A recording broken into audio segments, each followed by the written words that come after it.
Mon petit Padawan, dans cette vidéo, on va voir ensemble les erreurs qui t'empêchent d'avoir des bons déplacements en boxe anglaise. On va commencer par les plus grosses erreurs, celles que font la plupart des débutants, et ensuite on va se diriger vers des erreurs que même certains boxeurs expérimentés font et qui sont pourtant tout aussi importantes à supprimer. Et si tu restes jusqu'au bout de la vidéo, tu verras que je t'ai préparé un bonus qui te permet de supprimer toutes ces erreurs. Cette erreur-là, franchement, c'est une erreur de débutant, mais c'est une des erreurs pour moi les plus graves parce que ça va t'empêcher de faire tout le reste correctement. Donc si à chaque fois que tu vas attaquer, que ce soit avec un jab ou un jab cross, tu tombes sur ta frappe, c'est-à-dire que tu transfères ton poids vers l'avant comme ceci, tu vois, je suis ici, et de là, je vais faire mon jab, boum, et je vais tomber sur ma frappe, mon poids va se transférer en avant. Derrière cette jambe-là, je vais avoir du mal à la redéplacer. Ce qui veut dire que dès que mon adversaire recule, je ne peux pas le suivre, j'ai une seule chance pour le toucher, c'est mon premier déplacement et après, je suis trop lent pour réussir à toucher. Alors que si tu maintiens ton poids soit légèrement vers l'arrière, soit au milieu, ça va dépendre des styles de chacun et aussi il y a des coachs qui vont recommander plus l'un plus l'autre. Mais en tout cas, ce qui compte, c'est d'avoir de quoi pousser sur sa jambe arrière pour avancer plusieurs fois et ressortir ensuite, d'accord? Donc je ne dois pas faire 1, 2 et rester sur place, mais 1, 2 et ensuite je peux continuer à avancer ou je fais un jab cross et j'avance plusieurs fois, tu vois, ici, pam, pam, pam, hop, et après je vais pouvoir ressortir. Ça, c'est très important et si à chaque fois que tu avances, tu tombes sur ta frappe, tu mets trop de poids sur l'avant, tu transfères ton poids, c'est mort, tu n'arriveras jamais à suivre quelqu'un qui recule quand tu l'attaques.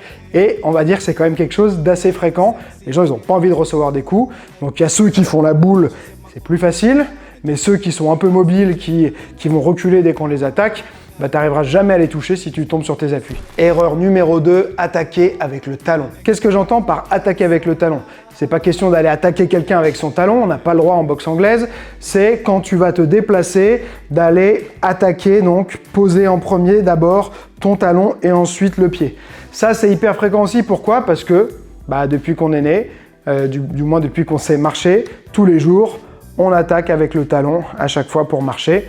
Donc c'est une mécanique qui est profondément ancrée en nous. Le problème là-dedans, c'est que dans le talon, on n'a pas de rebond. Si tu essayes de sautiller sur tes talons, tu vas voir que tu te prends tous les impacts et tu auras du mal à aller très haut et c'est vraiment très désagréable. Quand on veut sautiller, on est sur le bol du pied, l'avant du pied, ok? Donc, on va essayer de retrouver ça dans son déplacement de boxe anglaise. Quand j'avance, ce qui doit toucher le sol en premier, c'est l'avant de mon pied, d'accord? Donc le bol du pied, mes orteils qui vont être en contact, mais pas le talon. Ça va me permettre quoi? Ça va me permettre d'une part d'avoir des déplacements qui seront plus souples. Comme je t'ai dit, avec le talon, ça tape fort le sol, alors qu'ici c'est léger. Je vais pouvoir mettre en place tout un système de feinte. Si tu essaies de feinter en attaquant avec ton talon, il y a zéro réactivité, tu vois, alors qu'ici, tu peux faire des feintes de déplacement, des feintes de jab, c'est très facile. Et surtout, si tu veux commencer à aller attaquer quelqu'un, puis finalement ça va pas, tu peux reculer facilement, rapidement, réagir vite, changer de direction. Alors que si tu es avec le talon, tu vas mettre beaucoup plus de temps. Souvent en boxe, c'est des millièmes de seconde, ça va se jouer vraiment à très peu. Donc tout ce que tu peux gagner en termes de vitesse et de gain de temps, il faut le prendre et ça te permettra de faire beaucoup plus de choses derrière en plus. Donc voilà, vraiment, travaille sur ça, cette capacité, tu vois, à avancer à chaque fois. Donc comme on a vu sur la première erreur, pas tomber sur son premier déplacement, mais aussi être capable à être léger ici, boum, en attaquant avec l'avant du pied. Très très important. Erreur numéro 3, croiser ses jambes. Ça aussi, le fait de croiser les jambes, c'est une erreur très fréquente chez les débutants et on comprend très rapidement pourquoi ça ne fonctionne pas. Donc, qu'est-ce que je veux dire par là? C'est-à-dire que quand tu vas vouloir te déplacer, par exemple, vers la gauche, tu vas déplacer en premier la droite au lieu de déplacer correctement comme tu devrais le faire la gauche. Donc, tu vas faire un déplacement comme ça et pareil en allant de l'autre côté, tu vois. Donc, pourquoi? Parce que tout simplement, quand tu es là, tu peux pas esquiver, tu peux pas frapper, tu vas avoir du mal à te déplacer. C'est vraiment une position où on peut pas faire grand chose, c'est une position faible, que ce soit en allant par là ou en allant par là. Donc, quand tu veux te déplacer d'un côté, dis-toi toujours que je vais déplacer en premier la jambe du côté où je vais. C'est-à-dire que si je vais vers ma gauche, c'est ma jambe gauche en premier. Si je vais vers ma droite, c'est ma jambe droite en premier. Ce sera la même chose aussi pour aller de l'avant et de l'arrière. Vers l'avant, c'est ma jambe qui est devant en premier. Vers l'arrière, c'est ma jambe arrière qui va se déplacer en premier. Des concepts hyper basiques, mais il faut les appliquer et faire attention à ça. Quelques petites exceptions. Si tu veux, en fait, en quelque sorte croiser, il y a ce qu'on appelle les compas. Donc les rares exceptions au fait de, pour aller par exemple vers la gauche, de ne pas déplacer la jambe gauche en premier, mais de déplacer sa jambe droite, ça va être pour se décaler, prendre un angle intéressant. Mais si je ne vais pas faire ça, où je me retrouve dans une position croisée, mais je vais faire pivoter mon pied d'appui, boum, comme ceci. Donc en fait, à aucun moment, je me retrouve croisé, je fais ça, ok? Et là, je suis dans une position qui est toujours correcte. Il faut minimiser le temps où ta jambe quitte le sol, elle est en dehors du sol, et tu peux faire la même chose de l'autre côté. Donc ça, c'est le déplacement plus avancé. La plupart du temps, on va aller faire un déplacement comme ceci. Donc je ne vais pas faire ça, tu vois, mes jambes ne se croisent pas. Je vais tourner mon corps comme ceci, de manière à ne pas être croisé. Et ensuite, je vais pivoter dans l'autre sens, boum, comme ceci. D'accord? Donc ça va te donner 1, 2, ici. Par exemple, tu vois quelqu'un qui te fait des jabs, mais des jabs un peu gros, peut-être justement, il tombe sur ses frappes, il fait cette erreur-là. Tu veux t'effacer pour pas rester en face de son bras arrière. Tu vas venir faire 1 avec ton esquive, 1, 2, et là tu vas pouvoir avoir des opportunités de contre intéressantes tout en étant dans une position où tu n'es pas en danger. Erreur numéro 4, rapprocher ses pieds. Alors cette erreur-là, c'est un peu la même raison que l'erreur précédente, c'est-à-dire que si tu rapproches tout le temps tes pieds comme ceci, en fait tu te retrouves dans une position de faiblesse où tu ne peux pas frapper efficacement, tu vas avoir du mal à esquiver parce que tu n'as pas du tout ton polygone de sustentation, pour utiliser des termes un peu complexes, mais grosso modo ta base n'est pas assez large et tu ne seras pas capable de bien esquiver. Donc on fait attention, ça, ce qui se passe, ce que font même des fois des boxeurs quand même un peu plus confirmés, c'est qu'ils vont faire des attaques et à chaque fois ressortir avec la jambe comme ceci, paf, paf, hop, tout le temps ressortir en ramenant la jambe, ils font un enchaînement, hop, ça se fait beaucoup sur du shadow, les gens ils vont le faire en shadow, ils vont le faire au sac, un enchaînement, ils ressortent, ils reviennent. C'est quelque chose qu'on peut faire de temps en temps. C'est-à-dire que ça peut être un truc de faire hop, hop, hop, hop, ok? Mais il faut être conscient qu'on est en train de le faire et savoir pourquoi on le fait. Si ça devient un automatisme, en fait, qu'on fait constamment sans s'en rendre compte, c'est même plus un automatisme, c'est un défaut qu'on va avoir dans ces déplacements. Donc, ce qu'il faut aussi apprendre à faire, c'est que parce que parfois, en fait, ça c'est le début pour moi d'un pas chassé. Donc, ce qu'il faut apprendre à faire, c'est un pas chassé correct, c'est-à-dire que c'est un pas chassé où on ne va pas rapprocher complètement ses jambes. Et ça va être très utile à intégrer dans ta boxe. Donc, il faut juste que tu t'entraînes à chasser d'avant en arrière, tu vois, comme ceci, boum, mais tu vois, sans faire ça complètement. Je vais juste alléger un peu mes appuis, hop, et ici, hop, et ici. Donc, je suis pas... Déjà, c'est très bref, hein, le moment où je reste. Et surtout, je ne rapproche pas complètement mes pieds. Comme ça, alors je ne vais pas dire que quand je suis là, je peux faire quelque chose, mais je vais quand même pouvoir être un peu mobile, beaucoup plus que ici. Mais derrière, en plus, ce n'est pas la même chose, c'est-à-dire que de faire ça à chaque fois et de revenir, ok, tu restes dans cette position, alors que moi, si je rapproche mes pieds, c'est tout de suite pour me retrouver en position, et donc c'est vraiment très bref, tu vois. Donc notamment, ce pas chassé-là, tu peux t'en servir après un enchaînement, une attaque, paf, paf, et tu veux vite ressortir. Ici, tu rentres 1, 2, 3, hop, et tu t'en sors très rapidement, tu ressors de la distance pour pas te faire contrer. Donc c'est un déplacement qui est intéressant à faire, mais il faut le faire correctement. Si c'est juste à chaque fois attaquer, pa, pa, pa, et puis faire ça, c'est pas bon. Parce que souvent, en termes de timing, qu'est-ce qui se passe? Je fais une attaque à quelqu'un, quand je ressors, lui il a le signal que j'ai terminé, il n'est pas content que j'ai essayé de l'attaquer et il va vouloir me charger. Si au moment où il me charge, je suis là, et en fait que moi, je n'ai pas dans ma stratégie prévu de continuer à reculer, je suis ici, là, je vais être débordé et je vais prendre les coups.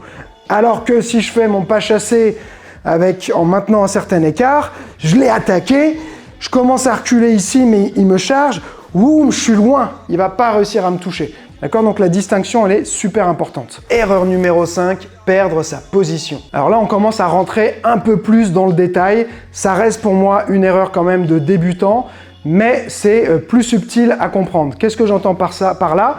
C'est que tu dois avoir ta position, peu importe que tu sois voilà, un peu plus par-ci, un peu plus par-là, du moment que tu as trouvé une position dans laquelle tu es capable de frapper, donc ça veut dire passer ta hanche, ton épaule, d'esquiver, de bloquer de manière stable. Faut pas que quand tu reçois un coup avec un blocage à chaque fois, tu partes. Donc ça, c'est ta position. Et l'idée, c'est que dans les actions, tu dois retrouver ta position. Il y en a, ils ont une bonne position au départ, ils attaquent et par exemple, un truc commun, c'est 1 et 2. La jambe ici, là, qui va venir se mettre sur la même ligne, limite, des fois même se croiser. Tu vois, donc 1, 2, et ils se retrouvent comme ça sur une ligne où on n'est pas stable du tout. D'accord? Ou dès le jab, par exemple, je fais ça et l'autre jambe, elle vient se mettre ici sur la même ligne. Là, où ils vont faire donc, hop, boum, et se remettre sur la même ligne au lieu de rester là. D'accord? Donc ça, c'est un truc qu'il faut pratiquer. Et un moyen assez simple de vérifier, déjà, c'est de s'arrêter et de regarder sa position. Donc tu peux t'entraîner, faire du shadow et à chaque fois que tu fais un combo, tu t'arrêtes et tu vérifies comment t'es. Puis tu te remets en mouvement, hop, tu t'arrêtes et tu vérifies ta position, tu te remets en mouvement. Ensuite, autre moyen moi que j'aime bien faire à mes élèves, c'est inclure des esquives à la fin de l'enchaînement. C'est une bonne habitude de mettre des mouvements de tête pour pas être une cible facile après avoir frappé. Et surtout, c'est là que ça va faire ressortir les défauts. C'est-à-dire que si j'ai pas une bonne position, j'ai fait hop, hop, et que là je te demande de faire des esquives, ton pied, quand tu vas vouloir esquiver, il va automatiquement venir se replacer. Alors des fois plus ou moins au bon endroit, parce que c'est une perte d'équilibre, donc on n'a pas toujours la maîtrise. Mais si, en tout cas, quand tu as fait une attaque, paf, et que je te demande de faire des esquives, t'es pas du tout stable, tu es obligé de redéplacer un de tes deux pieds, c'est que tu avais perdu ta position. Donc ça, voilà, faut être méthodique, comme je t'ai dit, il faut passer du temps dessus, et surtout garder ça à l'esprit, maintenir sa position pendant les actions, entre les actions. Erreur numéro 6, traîner des pieds. Mon grand-père qui me disait souvent, ne fais pas le traîne savate, ne traîne pas des pieds. Et bien là, moi j'en vois beaucoup des traînes savates dans la boxe, donc ça c'est un truc que même des gens qui font depuis des années continuent à faire. J'ai vu des élèves qui avaient 3 ans, 5 ans de pratique. Alors pas toujours forcément dans la boxe, des fois dans d'autres styles et tout, mais il y a peu de styles, je pense, où c'est bien de traîner des pieds. Et c'est souvent ce qui se passe, c'est le pied arrière qui traîne. Donc c'est-à-dire que je vais attaquer, boum, où je me déplace, je fais correctement le début du déplacement, c'est-à-dire que j'avance avec l'avant de mon pied, je tombe pas sur mon appui, mais ma jambe arrière, elle traîne. Ça, c'est pas bon parce que la plupart du temps, quand ta jambe arrière elle traîne, elle a tendance à s'ouvrir vachement comme ça. Et là, tu n'es pas dans une position non plus forte qui va te permettre de générer de la puissance, de l'explosivité. Okay ? Autre souci là-dessus, c'est que tu vas souvent être moins rapide en traînant des pieds parce qu'il y a de la friction avec le sol qui va te ralentir. Tu peux facilement trébucher. Alors théoriquement, quand tu es dans un club et tout, tu n'es pas censé avoir des obstacles au sol. Mais si tu as la moindre bosse, le moindre trou et tout, si tu traînes tes pieds, tu vas trébucher à coup sûr. D'accord ? Donc, essaye de faire attention. C'est rarement... Alors ça peut être la jambe avant quand tu vas reculer. Tu peux faire ça et traîner un peu la jambe avant, mais souvent, moi, ce que j'ai le plus observé, c'est vraiment cette jambe arrière qui traîne, okay ? Où tu vas venir attaquer et tu fais. Et là, souvent, comme tu n'arrives pas à pivoter parce que ton pied il a traîné, pour compenser, tu vas faire l'erreur de tomber sur l'avant et on sait que derrière, on ne peut plus se déplacer, d'accord ? Donc, souvent, en fait, les différentes erreurs, certaines erreurs vont amener à faire d'autres erreurs, tu vois. Elles vont être un peu en synergie d'erreurs, ce qui n'est pas une bonne synergie du tout. Donc, si tu as cette erreur-là du pied qui traîne, la plupart du temps, tu vas te retrouver à avoir ton poids du corps trop sur l'avant, d'accord, et pas être en capacité de générer de la force, de la vitesse, de l'explosivité avec ton déplacement, ni de poursuivre quelqu'un parce que ton pied arrière, il n'est pas en position forte pour te propulser. Erreur numéro 7, les jambes de bois. Qu'est-ce que j'appelle les jambes de bois? Alors c'est un concept qui est pas évident, donc j'ai trouvé ce terme-là, jambe de bois, c'est pas un terme du tout officiel, mais ça va être les gens qui vont d'une part avoir tendance à avoir les jambes tendues quasiment, hein, et se déplacer avec les jambes voilà, qui sont très raides, comme ceci, et qui n'ont aucun rebond aussi bien dans leurs jambes que dans leurs pieds. Moi, ce que je te recommande, c'est d'avoir une position dynamique. Donc, pour ça, il va y avoir déjà tes appuis. Donc, être capable d'être plutôt sur l'avant du pied et les talons qui se lèvent, qui sont soit à 1 cm du sol. D'accord ? Ça ne veut pas dire qu'il ne faut jamais poser ses talons, hein. On peut les poser pour la stabilité, mais il faut s'entraîner à les avoir vraiment à ras du sol comme ceci. Et surtout, regarde, je vais mettre du rebond aussi dans mes cuisses. C'est-à-dire que même sans bouger, tu vois, mes cuisses ici, elles vont faire un peu l'élastique comme ceci. Boum, boum, ok ? Et ça va me donner de la fluidité dans mes mouvements et de l'explosivité dans mes attaques. D'accord ? Et même dans mes déplacements défensifs, boum, si tu vois constamment, je vais avoir de l'absorption des chocs ici, avec mes cuisses, avec mes chevilles, avec mes pieds. Donc travaille ça, ce côté, boum, là, tu vois, travail léger et un peu élastique, dynamique dans tes jambes ici, là ça doit être, tu vois, léger. Alors là j'exagère, hein, mais il faut essayer de retrouver un peu ce côté-là dans ta boxe et ça va t'aider énormément sur la fluidité. Tu vas beaucoup moins télégrapher tes attaques, tu vois. On te verra moins venir, tu seras meilleur sur le travail de feinte. Tu te fatigueras sans doute moins aussi, même si ça peut paraître fatigant, mais en fait ça crée du relâchement dans les muscles, dans le corps, d'être léger sur ces appuis ici. D'accord ? Donc, vraiment, tu vas voir, c'est une sensation hyper agréable une fois que tu as compris ça. Erreur numéro 8, la maladie du bouger-bouger. Je dois avouer que Magic System, ça me fait bien triper parfois pour m'entraîner avec la maladie du bouger-bouger. Donc voilà, j'ai appelé ça comme ça. Qu'est-ce que c'est en fait ? C'est simplement le fait de jamais fixer ses appuis et de se dire, ok, alors j'en ai déjà parlé, mais de se dire, ok, on m'a dit qu'il faut bouger, d'accord ? Genre des grands boxeurs, Ali, Sugar Ray, Léonard, ils sont... t'as l'impression que ça bouge tout le temps beaucoup comme ça. Et en fait, c'est une impression. Quand tu analyses et que tu regardes vraiment, ils se fixent, d'accord ? Et donc, il y en a qui vont être tout le temps à bouger. Alors souvent en faisant un peu l'erreur de rapprocher son pied, mais ça bouge tout le temps.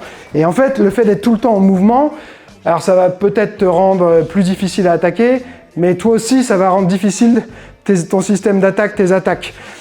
Pour exploser vers l'avant, tu vois, c'est comme si tu demandes à un sprinter, le sprinter alors, il se regroupe, il se met près du sol, mais il est à l'arrêt, en tension, prêt à exploser vers l'avant.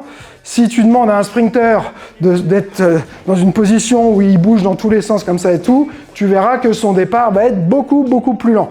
Donc là, c'est la même chose. Il y a des moments, il faut savoir être mobile, mais il va falloir aussi savoir masquer avec le haut du corps le fait qu'on se fixe, tu vois, mais pour prendre des appuis solides au sol qui vont te permettre d'exploser vers l'avant ou aussi d'exploser parfois vers l'arrière, mais il faut savoir fixer ses appuis. Il faut savoir fixer ses appuis aussi dans ses attaques, d'accord ? Si tes appuis se déplacent tout le temps, il n'y aura pas d'impact dans tes attaques. Il y aura peut-être de l'impact sur la première ou la deuxième parce que tu vas pivoter, mais derrière, si tu continues à être trop léger, à trop sautiller, ça va être des petites touches, ok ?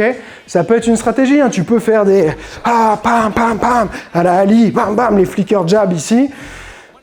Mais c'est pas ça qui te fait gagner le combat et c'est pas ça qui va faire le maximum de dégâts. Donc apprendre à être mobile, oui, mais se fixer quand on va attaquer, je ressors, je suis mobile, ok ? Ainsi de suite. Donc passer d'un état de mouvement, légèreté, dynamique, comme je t'ai parlé sur l'erreur précédente, pas être en jambe de bois, mais savoir aussi se fixer, trouver sa position, que ce soit pour exploser dans ses attaques ou simplement, on est déjà à distance pour envoyer du pâté sur ses frappes. Erreur numéro 9, ne pas adapter sa distance. Alors cette erreur-là, c'est pas à proprement dit une erreur technique de déplacement, c'est plus une erreur de stratégie, mais pour moi, tu dois constamment adapter ta distance, aussi bien dans tes attaques que dans tes défenses. Donc c'est quand même lié à tes déplacements. L'exemple le plus flagrant, alors on en a parlé sur les attaques, sur le fait de tomber sur l'avant, qu'on ne pouvait pas continuer, donc ça tu as déjà compris qu'il faut être capable d'ajuster sa distance. Si sur ma première attaque, il recule, je dois être capable de ravancer jusqu'à toucher. Par exemple, je ne vais pas envoyer mon bras arrière tant que je ne suis pas à bonne distance. Si sur mon jab, ici, il a commencé à reculer, je l'ai à peine effleuré, ça ne sert à rien que j'envoie celui-là, je ne toucherai pas. Donc il faut que je le poursuive avec un autre jab et peut-être un autre jab jusqu'à ce que mon jab, il connecte suffisamment fort pour me dire, ok, là je suis dans la distance, boum, j'envoie la grosse Bertha, le bras arrière ici, blam, je sais que je vais toucher parce que j'ai touché avec mon bras avant. Après, d'un point de vue défensif, ce que je vois aussi très souvent, c'est simplement de faire la boule. Ça peut être une stratégie de contre, mais il y en a beaucoup qui oublient de se déplacer pendant leur défense. C'est-à-dire que je suis ici, il y a quelqu'un qui m'attaque, et je vais tout miser sur des esquives ou ma garde, et je ne me déplace pas, d'accord ? Tout le temps adapter sa distance, ça veut dire aussi, quand il m'attaque, pouf, je recule. Alors je ne suis pas obligé de fuir comme ça et de partir très loin, mais lui il veut me toucher, je ne veux pas qu'il me touche. On est à une distance à laquelle aucun de nous deux n'arrive à se toucher. Il avance, il change la distance. Il faut que j'ai comme un radar qui me dise, ok, changement de distance, boum, je régule. Je me remets dans la distance où il ne peut pas me toucher. Je remets ici, boum, d'accord, ça, pas toujours forcément de manière linéaire, parce que faut pas oublier non plus que la plupart du temps, on est plus lent à reculer qu'à avancer. Donc si tu fais que reculer en ligne sur quelqu'un qui avance rapidement vers l'avant, il y a peut-être un moment où il va te rattraper. Là, il aura plus de mal, c'est si tu commences à reculer en ligne, puis que tu tournes ici, et que tu restes pas en face, ou il te suit, hop, tu viens ici en cercle.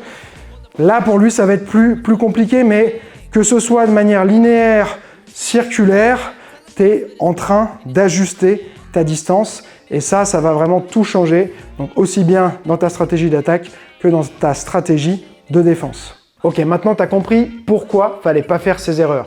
Mais le problème, c'est que derrière, pour réussir à intégrer ça, que ça devienne des automatismes, il faut beaucoup pratiquer et c'est pas évident parfois de se construire des séances soi-même quand on est débutant. Donc, ce que je t'ai préparé, c'est un accès à mon application mobile, le Jedi Club. Dedans, tu vas retrouver une série qui s'appelle La Rampe Boxe Anglaise. C'est une série sur les fondamentaux de la boxe anglaise dans laquelle je mets l'accent sur le travail de déplacement et de coordination parce que c'est souvent ce qui nous bloque le plus dans la boxe, dans notre progression, c'est qu'on manque de coordination et qu'on n'a pas des bons déplacements. Avec les 2 premiers cours qui sont en accès gratuit, tu vas pouvoir résoudre toutes les erreurs dont j'ai parlé dans cette vidéo.